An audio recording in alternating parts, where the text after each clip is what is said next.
Fighting for Us 2016, 5 years later, Nearly six. We'll say nearly, six. nearly six. Yeah. You're at Jerry's Grill in Cerritos doing a gig with Sarah Nolan.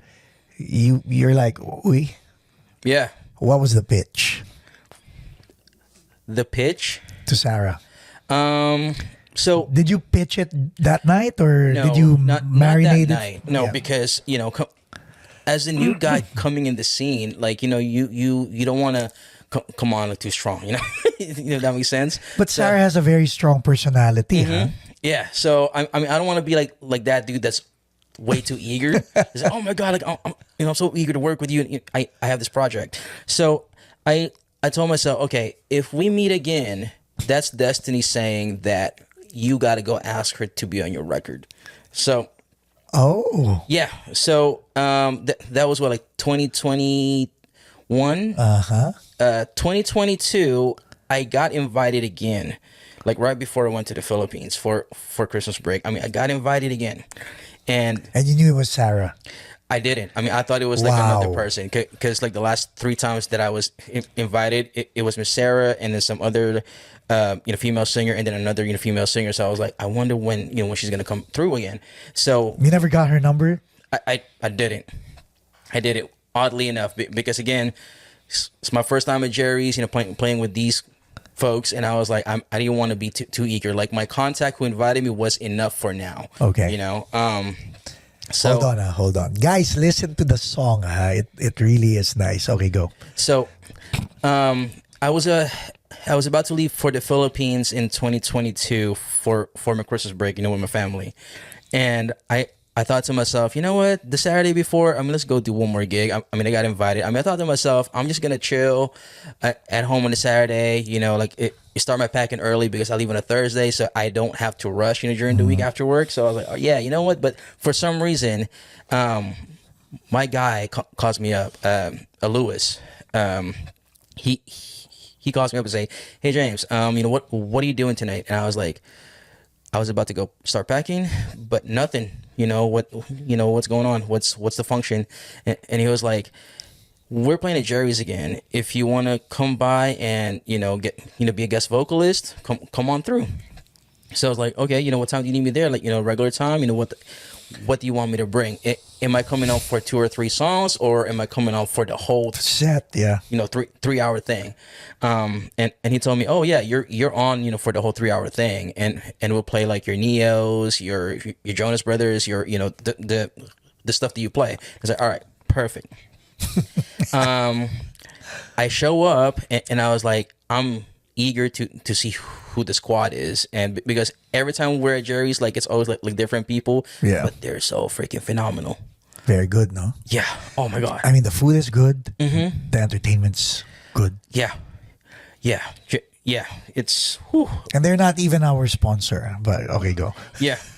So and then I walk in, and everybody was there. I'm getting everybody fist bumps and everything. I'm making like Snapchat videos, being goofy. It's like from El Monte, California, or our drummer from Long Beach, California, our lead guitarist, our bass player from Cerritos, California too. Doing silly stuff. And then she walks in, and I was like, F yeah, fuck yeah. I was like, yes, all right, cool. So we did the gig, and as we were wrapping up, and What was her reaction when she saw you? I honestly don't remember, because I think I was more excited to see her, with this song and this project in mind. So It's a sign. right, serendipity, right? Yeah. So we did the show. As we were packing up, that's when I mustered up like all the courage. Like, hey, Miss Sarah, I don't know, like if you write songs, but cover stuff, it's not really my thing. Like, I'm more into writing songs, and I have a song that I think would be perfect for your voice. Are you down to try to record it? And she was like, yeah, here, take my number, send me the demo, and then I'll see what I can do. Send me like the lyric sheet, tell me where you want me to sing and where to harmonize, and then I'll see what I can do. So I was like, Just like that. Yeah, and as talented as she is, and if you look at her credentials, so I'm quite a bit of an investigator too. So I mean, I'm looking at her like in LinkedIn, like in social media and everything. Okay, what is this person about? Stalker. Investigative. No, because to me, right, as I Of mentioned, course. my songs are my babies, right? I'm not just gonna let a stranger come near my babies. So I have to vibe with them like on a personal level too.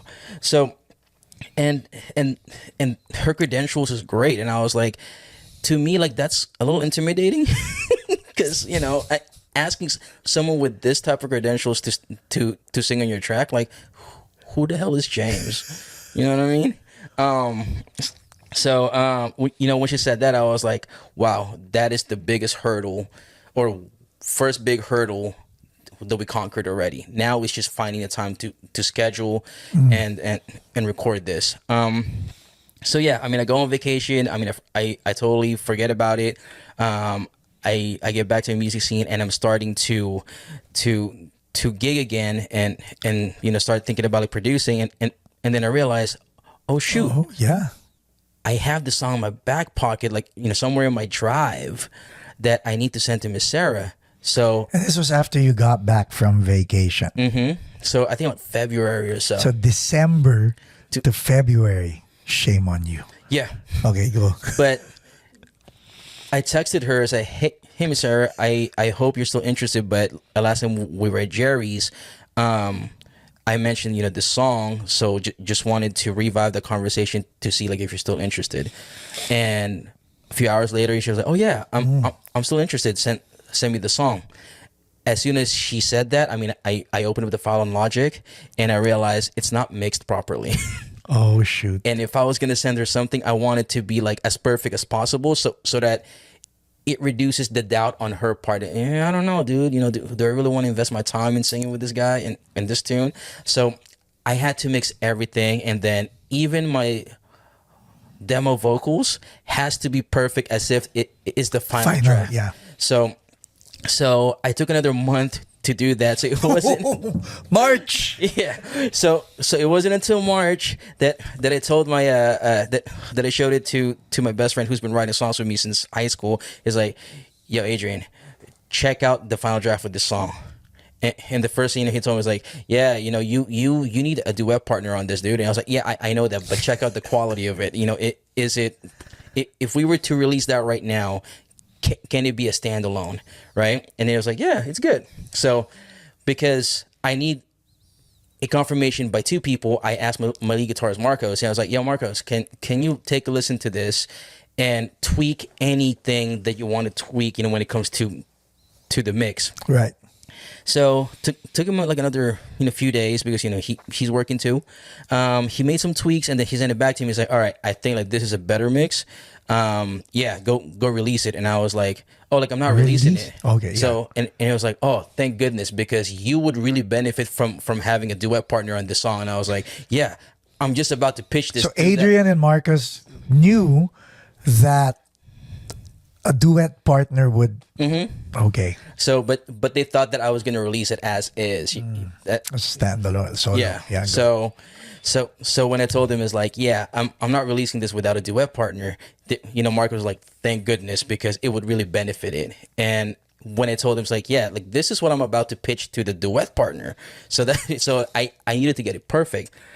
So I sent her the song.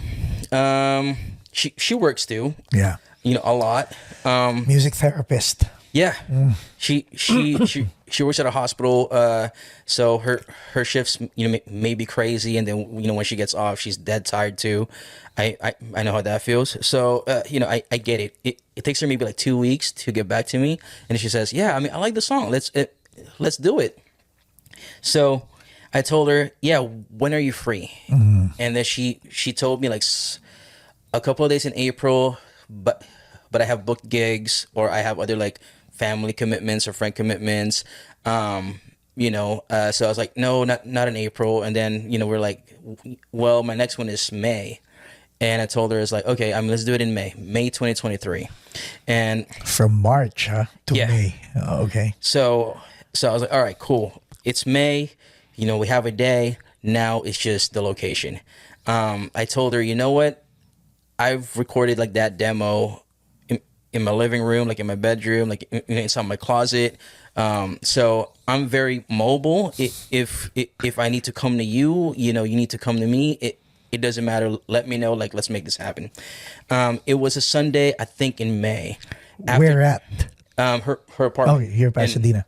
in Pasadena. So Okay. after church, I told her, she was telling me, it's like, oh yeah, I'm supposed to hang out, with family after her church too, I guess. So I was like, oh, okay, well, let's not do it on Sunday then. I'm down to reschedule because I waited this long anyway, so I'm down, right? So, but as I was finishing up with church, I get a text from her. It's like, hey, so we canceled their plan. So if you want to come through for a few hours, come down. And I was like, okay, yeah.